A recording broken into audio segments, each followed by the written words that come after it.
this is Paris from DogZipper.com. I wanted to talk to you today about keeping your dogs and cats safe around your Christmas tree. We have an artificial Christmas tree here, a pre-lit Christmas tree, in the corner of our living room. We keep it in the corner of our living room so we can keep an eye on the dogs and cats around the tree, and also because we have pine walls in here.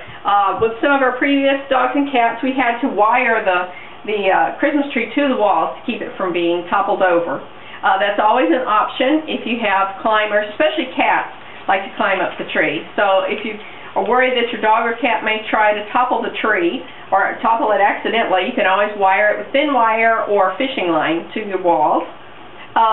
Because this is an artificial tree, we don't have some of the concerns you would have with a real tree.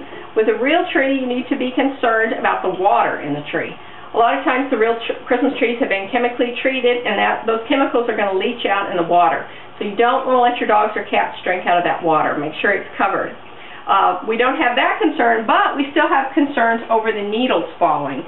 One of our cats, Inca, really tries to chew on the Christmas tree, so we have to keep an eye on her. If it gets to be too much a problem, you may have to use a training spray, some kind of bitter spray, a citrus flavored kind of a bitter spray that dogs and cats don't like. You'll want to turn your tree off, turn the tree lights off, spray it, let it dry very well, and then turn it back on. Just the lower branches that you think they might have access to.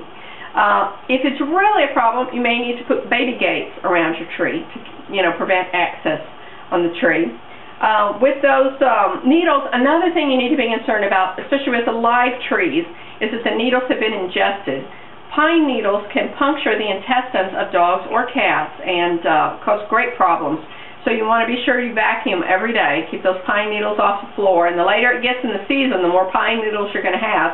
And even though this is artificial tree, we have the plastic needles on the floor because it sheds. So we try to vacuum it every day, make sure we get all those up so nobody eats them. Another thing you want to do is make sure the cords are safely out of the way. Since this is pre-lit, there's wires running all through the tree, but you'll always have cords, electrical cord, with your wire. If you need to, if you've got a chewer in the house, be sure those cords are safely encased. There's lots of companies that make cord cases, or you can always get a length of PVC, or always use a little of that bitter spray on the cords to prevent, especially puppies, from chewing on the electrical cords and electrocuting themselves.